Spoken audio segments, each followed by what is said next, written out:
Eu não posso deixar de iniciar esse seminário glorificando o nome do Senhor, porque há exatamente 4 anos atrás eu tive aqui nesse lugar e para poder fazer também um seminário, e no primeiro dia eu preguei no domingo e depois no outro final de semana eu também ia trazer uma palavra, mas a fúria do inimigo foi tão grande que na sexta-feira, né, ministrei no primeiro domingo, e na sexta-feira antes do segundo domingo eu acordei de madrugada com uma dor muito forte e eu na hora eu senti que eu estava com uma pedra nos rins, então eu tive que ir para o hospital e o médico aqui da Alemanha disse que essa pedra não ia ser eliminada porque ela tinha o formato de uma estrela. E então eu fiquei muito fraca porque os remédios daqui são muito fortes e eu tive que passar por uma cirurgia. E eu não consegui concluir o seminário da forma que o Senhor tinha colocado no meu coração. E aí eu pensei, né? Meu Deus, esse casal não vai querer nunca mais me convidar para ir para a igreja deles. Imagina receber uma pastora do Brasil na casa deles, e aí eu chego aqui e acontece isso.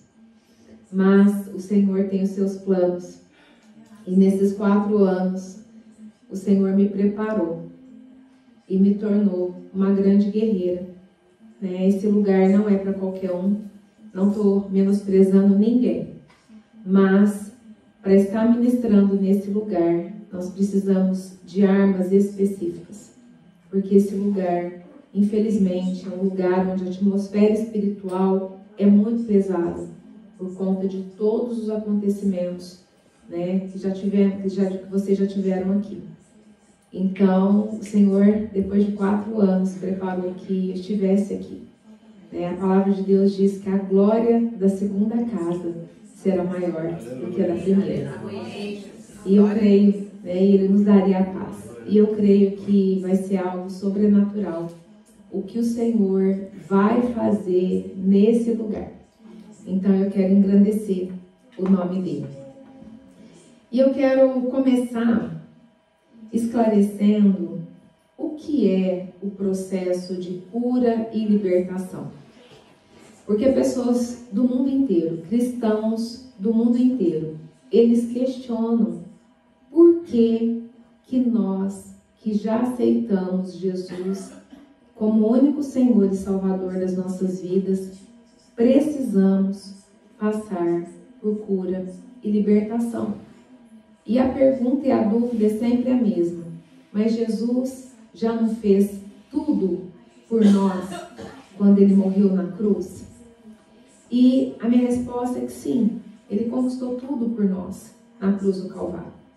Ele morreu pelos nossos pecados, pelas nossas transgressões e pelas nossas iniquidades.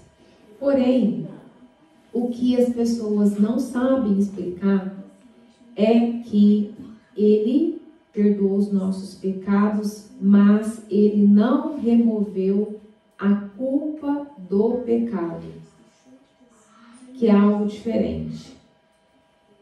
O pecado, ele tem consequências.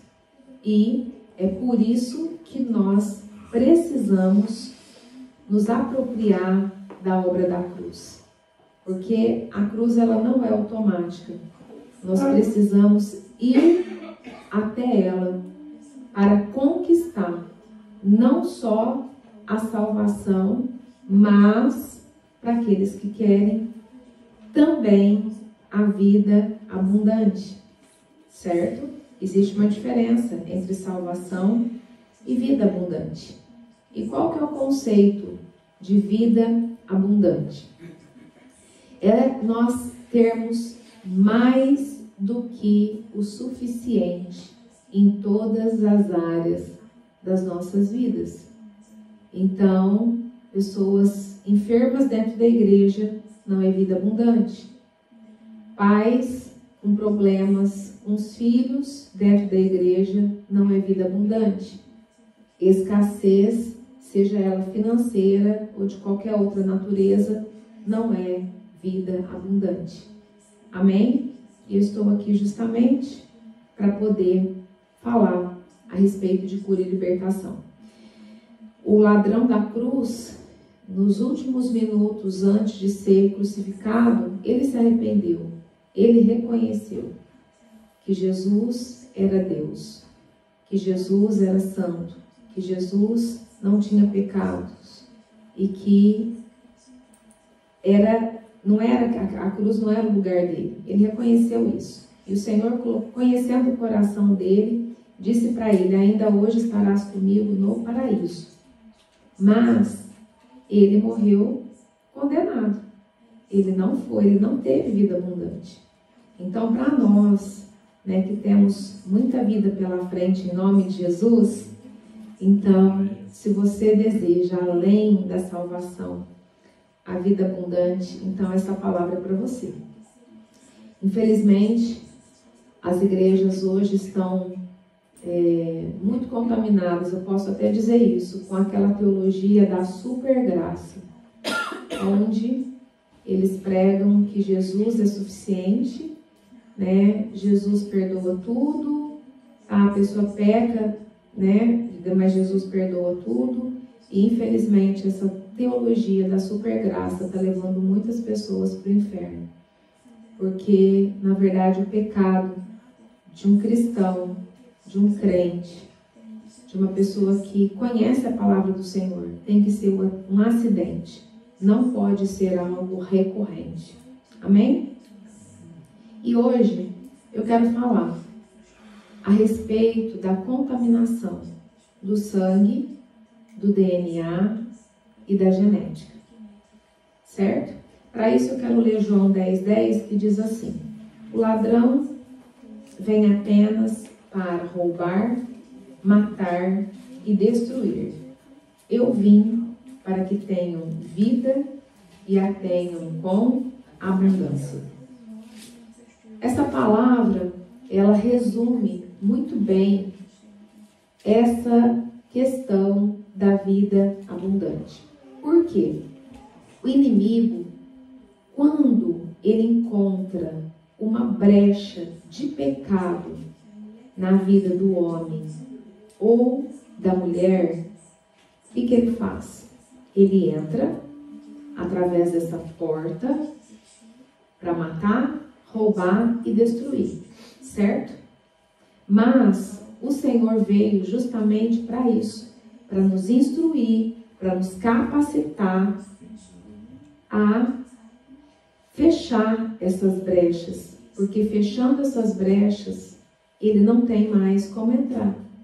E aí o Senhor pode trabalhar livremente, ter livre acesso às nossas vidas e cumprir esse plano maravilhoso de nos dar vida e vida com abundância. E as principais áreas de atuação de Satanás é destruir as finanças, trazer enfermidades físicas, emocionais, espirituais, e então isso acaba desencadeando um desequilíbrio emocional.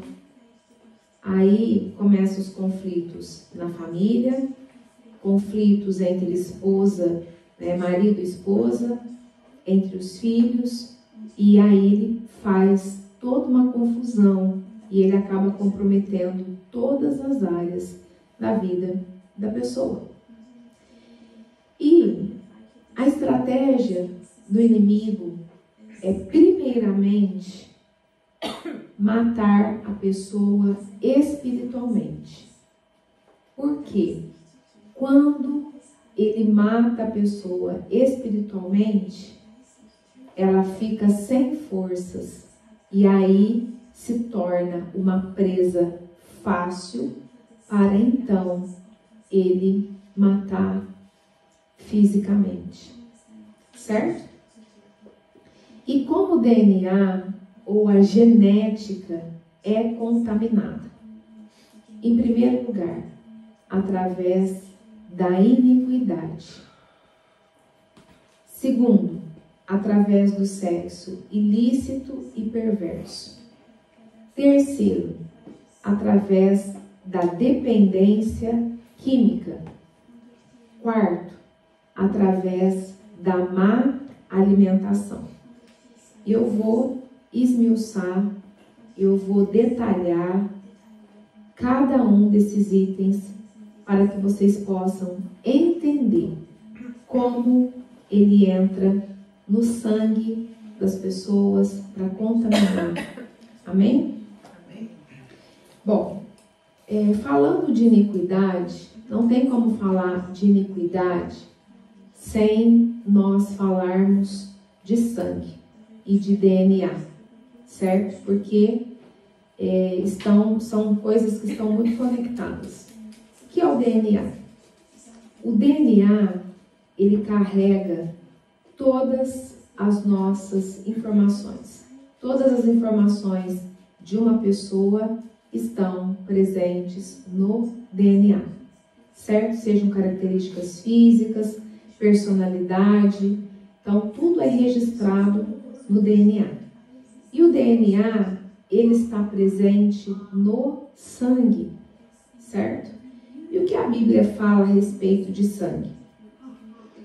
Em Levítico 17:11, diz assim: porque a vida da carne está no sangue, pelo que vô-lo tenho dado sobre o altar, para fazer expiação pelas vossas almas, porquanto é o sangue que fará expiação pela alma. Então, nós concluímos que o sangue é vida, certo? E o sangue é vivo. Aquela pessoa que se acidenta e que de repente ela perde muito sangue, às vezes não dá tempo de chegar no hospital, não dá tempo de fazer uma transfusão de sangue, ela acaba morrendo por conta do sangue que ela perdeu. Então, o sangue é vida, o sangue é vivo. E como Satanás ele vem para matar, roubar e destruir, ele quer usar essa estratégia para contaminar as pessoas, porque fica mais fácil dele agir quando o sangue está contaminado. Porque contaminando o sangue, contamina o DNA e a genética. Amém? Então, o sangue, ele é produzido na medula óssea dos ossos chatos. E quais são esses ossos? Vértebras, costelas, os ossos do crânio, do quadril e o osso do externo. Então, dentro desses ossos é produzido o sangue, certo? Guarda essas informações porque mais para frente a gente vai fechar o quebra-cabeça e você vai ter uma compreensão melhor a respeito disso. Vamos ler Gênesis 4, de 10 a 11, que diz assim: e disse Deus: que fizeste? A voz do sangue do teu irmão clama a mim desde a terra. E agora maldito és tu desde a terra, que abriu a sua boca para receber da tua mão o sangue do teu irmão. Eu quero ler o mesmo texto na Nova Tradução da Linguagem de hoje, que diz assim: então Deus disse: por que você fez isso? Da terra, o sangue do teu irmão está gritando, pedindo vingança. Por isso você será amaldiçoado e não poderá mais cultivar a terra. Pois quando você matou o seu irmão, a terra abriu a boca para beber o sangue. Então vamos entender esse contexto, porque esse contexto diz muito a respeito dessa terra. Não só a respeito dessa terra, mas especialmente todo esse contexto que eu acabei de relatar para vocês. Então, todas as vezes que acontece um derramamento de sangue inocente, através de abortos, através de assassinatos, de suicídios, de violência, mutilações, suicídios, aquele sangue, ele mancha a terra e ele fica clamando por vingança, certo? Então, aqui nessa terra, teve milhões de mortes. Quando eu falo nessa terra, toda a extensão, né, da Alemanha. Então, muitos, milhares, né, foram mais de 6 milhões de judeus, né, que morreram aqui no período da Segunda Guerra Mundial por conta do nazismo. Então, tem alguns lugares específicos aqui nessa terra que você chega até hoje, depois de muitos anos, e você sente a opressão. Por quê? Porque o sangue clama por vingança. Então você precisa ter esse entendimento para você poder se proteger espiritualmente, certo? E o derramamento de sangue através do sexo ilícito e perverso também clama por vingança. Daqui a pouquinho eu vou explicar para que vocês possam entender como que acontece isso. E nós temos 3 tipos de transgressão na Bíblia. Primeiro é o pecado, segundo é a transgressão e terceiro é a iniquidade. E eu vou te explicar o que significa cada uma dessas transgressões que a Bíblia menciona. Primeiro, pecado. Essa palavra significa errar o caminho, significa errar o alvo. É uma pessoa que até tem boas intenções, mas que por um motivo ou por outro, ela acaba errando o caminho, ela acaba errando o alvo. Amém? Esse é o pecado. Segundo, é a transgressão. A transgressão significa rebeldia, rebelar-se. É aquela pessoa que sabe e conhece a verdade e ainda assim se rebela, ainda assim transgride uma lei. Essa é a transgressão, que já tem um peso um pouco maior do que o pecado. E o terceiro é a iniquidade, que é o ápice da transgressão da palavra de Deus. E o que é iniquidade? Essa palavra é uma palavra de raiz hebraica que significa avon, que significa torcer, perverter.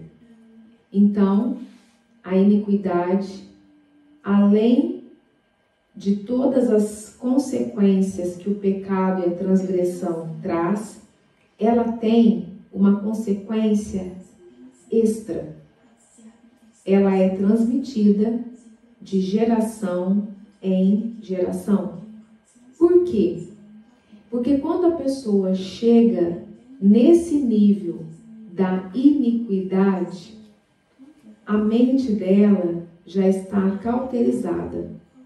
E ela, muitas vezes, na maioria das vezes, ela peca deliberadamente, o coração se torna perverso, mau, e ela acha que não vai ter consequência. E quando essa pessoa, ela não se arrepende verdadeiramente, genuinamente, então ela compromete toda a sua futura geração. quero dizer que todos os três têm consequências de morte, ok? Todos os três têm consequências de morte. Porém, a iniquidade tem essa consequência de ser transmitida para as futuras gerações. Então, vamos ler Êxodo 34, 7, que diz assim: que guarda a beneficência em milhares, que perdoa a iniquidade e a transgressão e o pecado, que ao culpado não tem por inocente, que visita a iniquidade dos pais sobre os filhos e sobre os filhos dos filhos até a terceira e quarta geração. Ou seja, descendentes de pessoas que praticaram iniquidade do roubo, iniquidade de todo tipo de derramamento de sangue, iniquidade de vícios, certo? De ocultismo, de idolatria. Isso traz consequência para esses descendentes. Então, às vezes, você está sofrendo consequências de algo que não foi você que cometeu, de um pecado que não foi você que cometeu, mas algum antepassado, ou seus pais, ou algum antepassado que fez aquilo que era mal perante o Senhor e não se arrependeu. E isso, então, trouxe consequências para a sua vida.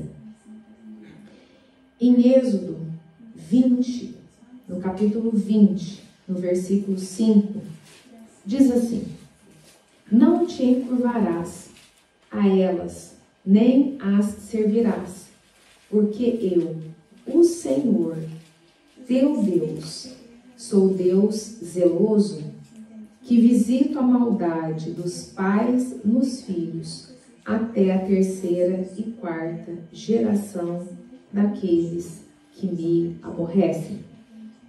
Então, eu li 2 textos, que confirmam isso que eu estou dizendo. E apesar de muitos teólogos discordarem disso, mas é muito real e é muito claro o que as pessoas dentro da igreja têm vivido e muitos não têm explicação. Ok? Então isso é real, isso é bíblico, isso é real e isso acontece. E os testemunhos são muitos, quando as pessoas tomam esse conhecimento, têm esse entendimento, então renunciam, e nós vamos fazer isso ainda hoje, nós vamos fazer as renúncias ainda hoje no final do seminário, e elas contam muitos testemunhos de milagres nas suas vidas. E onde iniciou a iniquidade? Muitos pregam que a iniquidade iniciou no Éden. Mas a iniquidade, ela iniciou antes do Éden.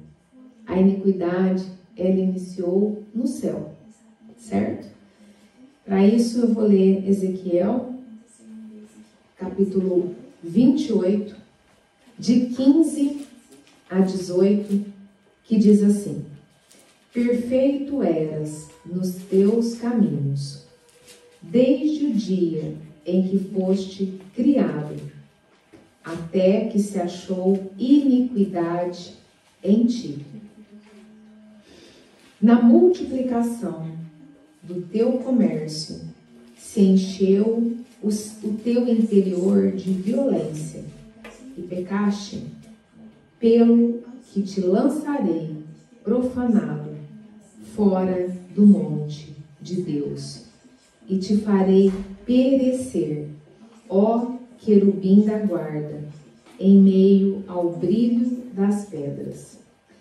Elevou-se o teu coração por causa da tua formosura. Corrompeste a tua sabedoria, por causa do teu resplendor.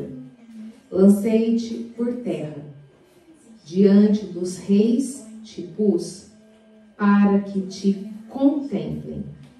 Pela multidão das tuas iniquidades, pela injustiça do teu comércio, profanaste os teus santuários.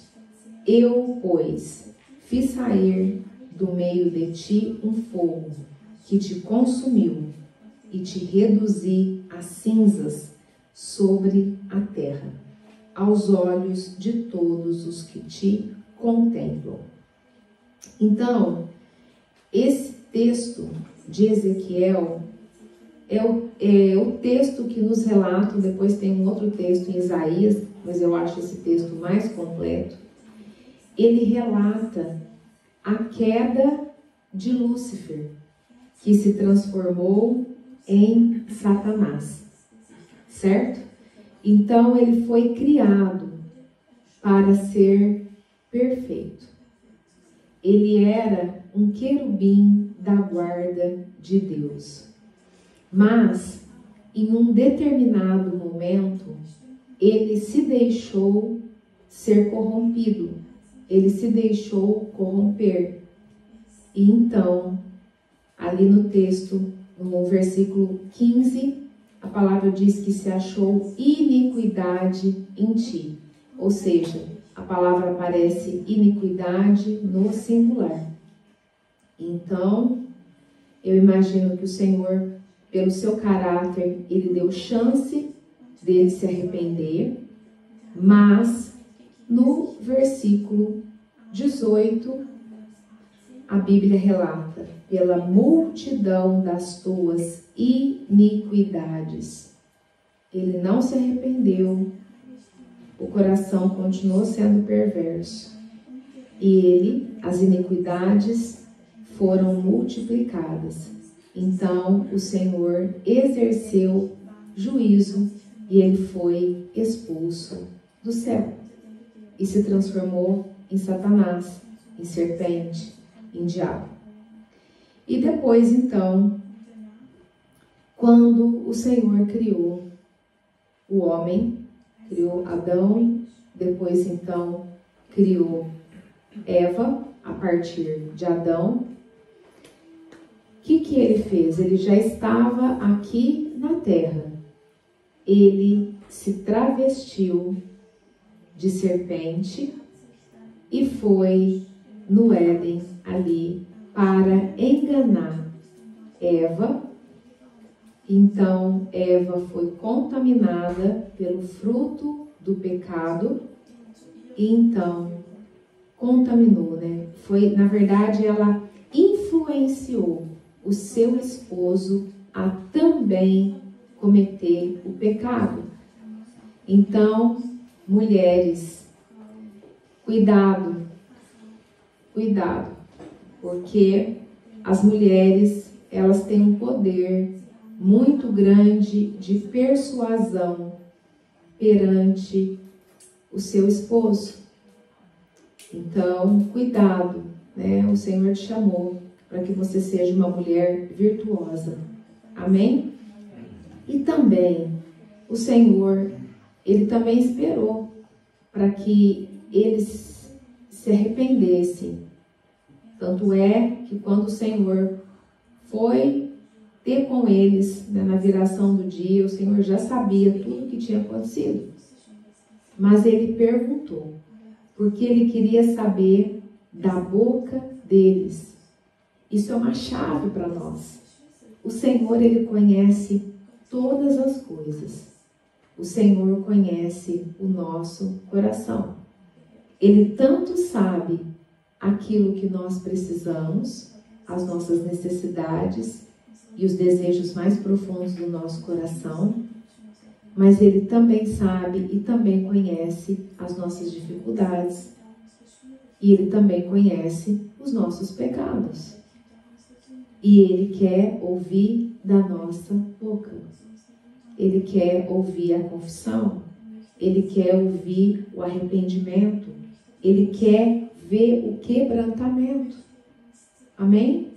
Então ele estava ali no Éden com eles e o Senhor perguntou, em outras palavras, o que tinha acontecido. Primeiro ele perguntou para Adão, porque Adão era o sacerdote, né? E então, qual que foi a resposta dele? A mulher que tu me destes, me deu o fruto e eu comi, né? Então, ele perguntou, olhou para Eva e perguntou o que tinha acontecido. E ela falou, a serpente me enganou. E isso é algo que continua acontecendo até nos dias de hoje. Muitas vezes o Senhor nos pergunta, usando algum homem de Deus, alguma mulher de Deus, o Senhor nos pergunta. O Senhor usa homens e mulheres de Deus até hoje para nos confrontar. E qual é a resposta que você está dando quando isso acontece? Você está colocando a responsabilidade dos seus erros no outro? Ou você está culpando o outro? Você está culpando Deus? Então, isso é uma chave espiritual para te fazer pensar. Então, depois da queda do homem, Adão e Eva geraram 2 filhos, Caim e Abel. E então, a iniquidade foi sendo multiplicada sobre a terra. Por quê? Porque quando os filhos de Adão e Eva nasceram, eles já nasceram com a semente da iniquidade. Então, um irmão matou outro irmão por inveja. E ali aconteceu o primeiro homicídio na terra. E aí a gente faz conexão com aquele texto que eu já li, né, que fala do sangue, certo? Onde Deus trouxe uma sentença de juízo. Amém? Então, aí depois, através de Caim e Abel, através desse assassinato, né? Onde Caim matou Abel e depois a maldade foi se proliferando sobre a terra. E como a iniquidade é transmitida? Ela é transmitida através da concepção. É por isso que, às vezes, crianças, até bebês, que não têm ainda o entendimento, às vezes, dependendo do temperamento, é uma criança que faz birra, é uma criança, às vezes, que morde, é uma criança, às vezes, que puxa o cabelo, né? Então, é uma criança que nem tem o entendimento, e muitas vezes nós ficamos sem entender. Por quê que uma criança tem esse comportamento? É porque ali, no ato da concepção, ela recebeu a semente da iniquidade através de um cordão espiritual que opera como um cordão umbilical. E essa iniquidade, ela precisa ser ativada, porque ela recebeu a semente. No ato da concepção, a criança recebe a semente. Mas como ela é ativada? Quando aquela criança, ela passa a ter o entendimento e ela começa a praticar pecados, então, através daqueles pecados que a própria pessoa começa a praticar, ali aquela iniquidade dos pais e dos antepassados é ativada nela. E aí o que acontece? Ela começa a praticar os mesmos pecados, transgressões e iniquidades dos seus pais e dos seus antepassados. E às vezes ela nem conheceu, por exemplo, o seu bisavô. E aí ela começa a fazer as mesmas coisas e às vezes até coisas piores. Tem muitas histórias, né, reais que testificam isso. Né? A criança nasce, vira um adulto e começa a fazer coisas, de repente chega um ancião, uma pessoa mais velha, que conhece a história daquela família e fala: você está fazendo as mesmas coisas que o seu avô ou bisavô fez. E essa pessoa às vezes nem conheceu, porque quando nasceu ele já tinha morrido, mas está ali, está presente no sangue.